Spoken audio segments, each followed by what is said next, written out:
नमस्कार। तुसी देख रहे हो केएस मोटिवेशन। मैं आपका अपना कमलजीत शर्मा। दोस्तों, आज मैं आपको एक वीडियो जो भेज रहा हूँ, उसका विषय है कि साइबर ठगी से कैसे बचें।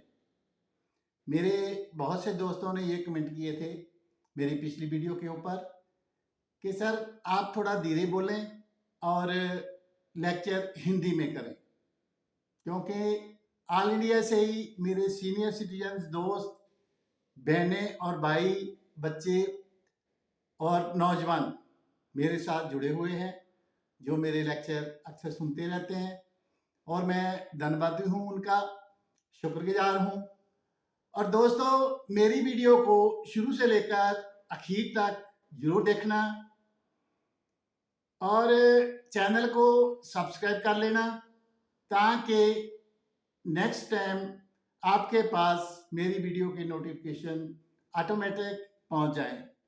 और कमेंट जैसे आप महसूस करते हैं वैसे करना, जरूर करना, क्योंकि आपकी चॉइस के अनुसार ही मैं वीडियो अपलोड करता हूं। दोस्तों, आप सब जानते हैं कि आजकल साइबर ठग कैसे ठगी मारते हैं, कैसे फ़ोन करते हैं, कैसे आपकी वीडियो बनाते हैं और कैसे आपको डिजिटल अरेस्ट करते हैं। ज़्यादातर ये लोग सीनियर सिटीजन्स को टारगेट करते हैं, उनको धमकाते हैं। कैसे धमकाते हैं? उसमें लेडीज़ एंड जेंट्स दोनों होते हैं। मैं आज आपको स्टेप बाय स्टेप बताऊंगा कि वो कैसे करते हैं और आपने उनके चुंगल से कैसे बचना है और कैसे उनकी शिकायत करनी है, कंप्लेंट कैसे करनी है। क्योंकि कई बार आप थाने जाते हो, पुलिस वालों के पास जाते हो, वो आपकी बात सुनते नहीं हैं। उसकी भी एक वजह होती है, क्योंकि वो खुद मजबूर होते हैं।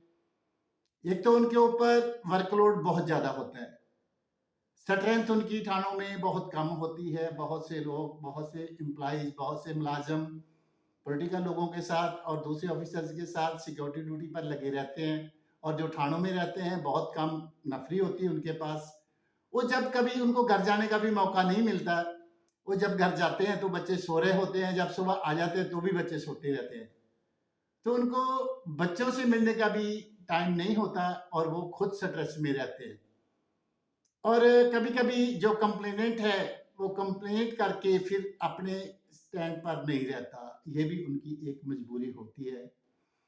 सो दोस्तों, मैं आपको आज बताऊंगा कैसे साइबर ठग पहले आपको एक कॉल करेंगे।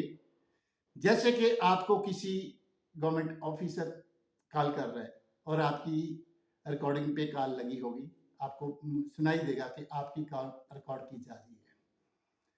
उसके बाद आपको बोला जाएगा कि आपके नंबर पर बहुत से फ्रॉड हो रहे हैं और हम बॉम्बे से बोल रहे हैं या नासिक से बोल रहे हैं या किसी भी एबीसी स्टेशन का नाम लेंगे, वहां से बोल रहे हैं। 2 घंटे के अंदर अंदर आपके सारे नंबर बंद हो जाएंगे। अगर आप चाहते हैं तो ये नंबर, ये 1 दबाओ या 2 दबाओ, ऐसे बोलेंगे।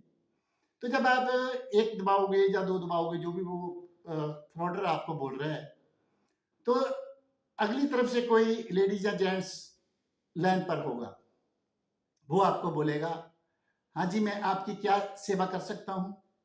उसने सेवा क्या करनी है, वो तो ठग गए। आप उसको जवाब दो, भाई तुम बोलो, मैं तुम्हारी क्या सेवा कर सकता हूँ, तुम बोलो। आपने कॉल करी है मेरे को, आप बताओ क्या सेवा कर सकता हूँ। वो बोलेगा, नहीं जी आप बताओ, आपके ये हो गया, वो हो गया, आपको धमकाएगा, आपको डराएगा। लेकिन दोस्तों, आपने बिल्कुल नहीं डरना। अगर ऐसी बंदे की कॉल आप रिकॉर्ड कर सकते हो, जैसे वो फ्रॉडर सोचता है शायद व्हाट्सएप की कॉल रिकॉर्ड नहीं होती, रिकॉर्ड हो जाती है, पक्की होती है। आप किसी भी आईटी एक्सपर्ट के पास चले जाओ, या सॉफ्टवेयर जो बेचते हैं उनके पास जाओ, वो आपको ऐसा सॉफ्टवेयर देंगे जिसकी कॉल रिकॉर्डिंग होगी। अगर कॉल रिकॉर्डिंग फिर भी नहीं होती, आपके घर में दूसरा मोबाइल नंबर होगा, उसको स्पीकर फोन पे लगा के दूसरे मोबाइल की रिकॉर्डिंग ऑन कर लो, उसकी पूरी बात रिकॉर्ड करो। उसका नंबर तो ऑलरेडी आपके पास आ ही गया। आपको दोस्तों थाने में भी जाने की जरूरत नहीं है, बिल्कुल नहीं है। उसी नंबर को ऑनलाइन साइबर सेल में आप कंप्लेंट करो।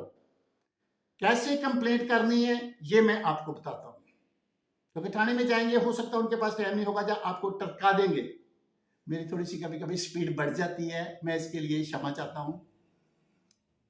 इसके लिए आपको बहुत ही आसान तरीका बताता हूं, खास करके बुजुर्ग भाई और बहनों को। दोस्तों, जो आपके पास मोबाइल है, इसके अंदर जहर भी है और अमृत भी है। ये डिपेंड आपके ऊपर करता है कि आपको क्या चाहिए। आपको जहर चाहिए या अमृत चाहिए। आपको नहीं पता कि कैसे कंप्लेंट करनी है। आपने YouTube पर किसी पर भी उसका माइक ऑन करके बोल दो कि साइबर क्राइम के नंबर बताओ, साइबर क्राइम की साइट बताओ, तो आपने उस नंबर पे जा, उस साइट पे जाके ऑनलाइन कंप्लेंट करनी है।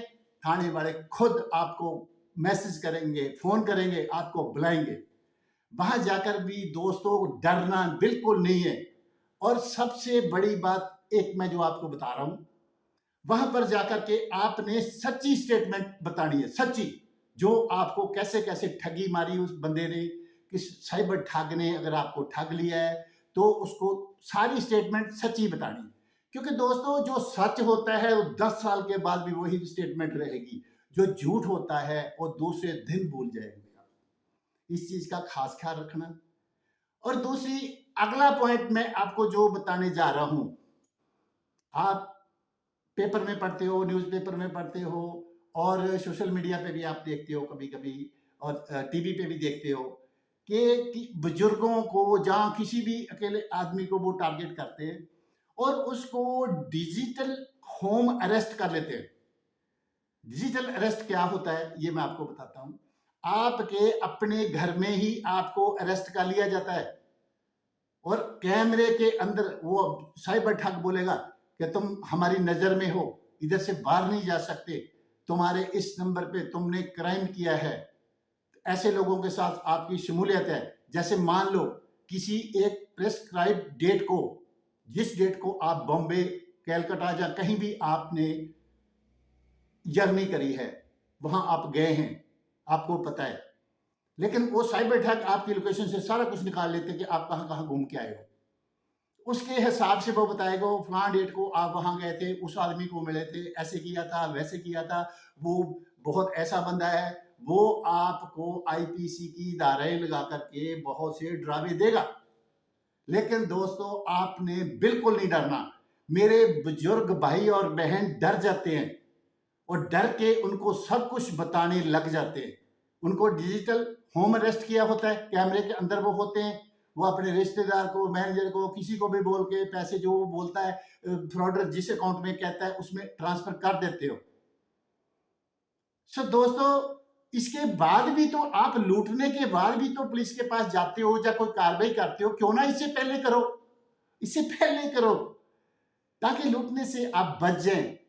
अगर वो आपको हाउस अरेस्ट किया, ठीक है, एक नंबर पे बात कर रहा है, बोला ठीक है मैं वॉशरूम जा रहा हूँ, दूसरा नंबर लेके चले जाओ वॉशरूम में, आप वहां से आप ऑनलाइन कंप्लेंट कर दो, 112 पे हेल्पलाइन पे कंप्लेंट कर दो, ऐसे ऐसे मेरे को डिजिटल अरेस्ट किया हुआ, घर में आप पहुंचो। पुलिस उसी समय पहुंच जाएगी आपके घर।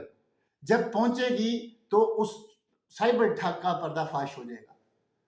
सो दोस्तों, इन चीजों का ध्यान रखना है आपने। सो घबराना बिल्कुल नहीं है, क्योंकि ज्यादा टारगेट वो सीनियर सिटीजन को करते हैं। इसके अलावा मैं आपको एक बात और बताता हूं, जो मैं पिछली वीडियो में भी आपको बता रही थी, कि साइबर ठग अगर किसी बुजुर्ग को ठगी मार के पैसे लाखों के हिसाब से ले जाते हैं, उस बुजुर्ग को वो बोलेंगे, पॉलिटिकल अप्रोच के बारे में बताएंगे, ऑफिसर लॉबी के बारे में बताएंगे, जो मेरे फ्रेंड सर्कल में है ऐसा बोलेंगे। तो कभी कभी ये दिखाएंगे, ये देखो मैं उस ऑफिसर को मिलने जा रहा हूं। उस बुजुर्ग को बाहर बिठा देंगे, अंदर जाके पता नहीं उसके घुटने में मत्था टेक के आया हो। आप समझोगे शायद भाई इसकी बहुत अप्रोच है। कभी कभी वो बोलेंगे ये ऑफिसर मेरा वाकफ है, उसके साथ मेरे को मिलाता हूं। ऐसे मिला भी लाएगा, कोई ऐसी बात नहीं है, तो आप समझ जाओगे हाँ भाई ये तो इसका फ्रेंड है।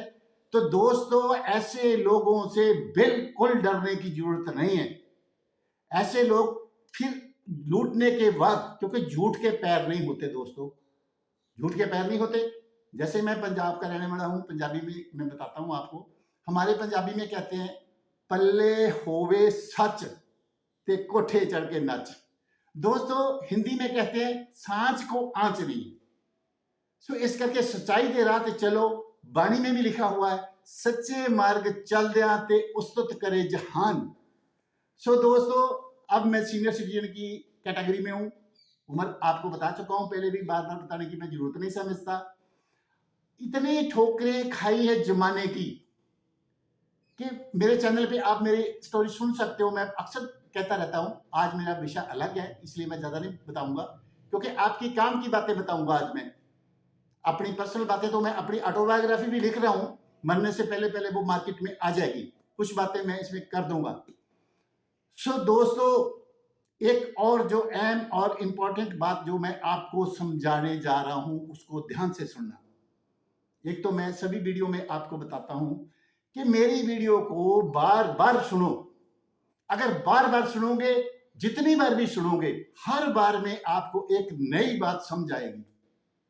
क्योंकि आज के जमाने में मेरे बहुत से बुजुर्ग भाई और बहनों ने अमिताभ बच्चन जी और हेमा मालिनी जी की एक फिल्म देखी होगी, बागबान। दोस्तों वो इस जमाने की बिल्कुल 100% सच्ची कहानी है, घर घर की कहानी है।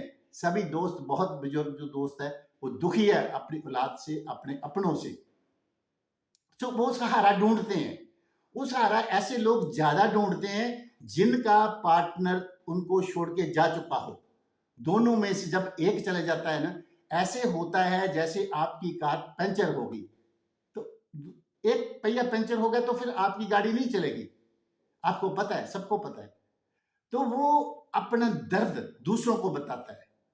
ऐसे लोग उसकी कहानी सुन के, उसको ब्लैक इमोशनल, उसके फायदा लेके उसको लूट लेते हैं।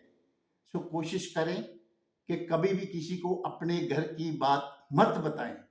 दूसरी बात, और चाहे आपका कितना भी एज ग्रुप है, आजकल सोशल मीडिया पे बहुत से सीनियर सिटीजन्स के ग्रुप बने हुए हैं और मैं भी, मेरे साथ अटैच है। उन ग्रुप में देखो, जहां आप कहीं भी बात करो, अपनी एज ग्रुप का कोई भी पार्टनर ढूंढो, चाहे औरत हो चाहे मर्द हो। पार्टनर की बहुत जरूरत होती है बंदे को, खास करके आखिरी उम्र में। दोस्तों इंसान को जहां तो उसकी मां पूछेगी खाना खाया कि नहीं खाया, जहां पूछेगी उसकी घरवाली, तीसरा बंदा कोई नहीं पूछेगा।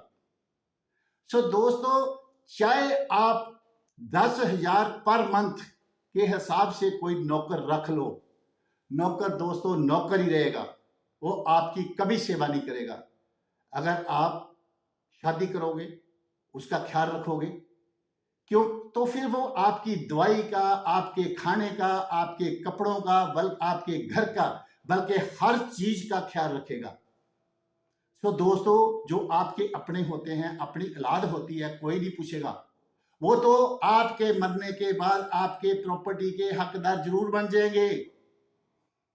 और अगर आप शादी करते हो इस उम्र में, कोई बुजुर्गों ने कोई बच्चे पैदा करने के लिए शादी नहीं करनी होती, वो शादी इसलिए करते हैं कि उनके बच्चों ने उनको दुखी किया होता है, इसलिए करते हैं। तो जिसके साथ शादी करते हो उसके साथ खड़े रहो चट्टान की तरह, और उसको धोखा कभी मत दो। जितनी आपकी प्रॉपर्टी है, आपका घर बार है, आपका बैंक बैलेंस है, वो सारा उस पार्टनर के नाम पर कराओ और रजिस्टर्ड वसीयत कराओ, ताकि पता नहीं भगवान ने किसको पहले लेके जाना है, जिसको भी लेके जाना है, दूसरा आदमी दर दर की ठोकरें ना खाए, आपके बच्चे उसको ठोकरें मार के निकाल ना दे। इसलिए सबसे पहले मैरिज भी रजिस्टर्ड करवाओ, और रजिस्टर्ड करवाने के बाद एक रजिस्टर्ड बिल करवाओ उस पार्टनर के नाम। लेकिन जिंदे जी कभी भी पूरी प्रॉपर्टी आपकी किसी के नाम ट्रांसफर मत करो।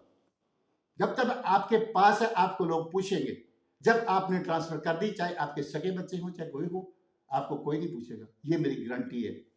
जैसे मैं पिछली वीडियो में आपको बता चुका हूं, मुझे अपनों ने मारा, मुझे अपनों ने मारा, गैरों में कहां दम था, मेरी किश्ती वहां डूबी जहां पानी कम था।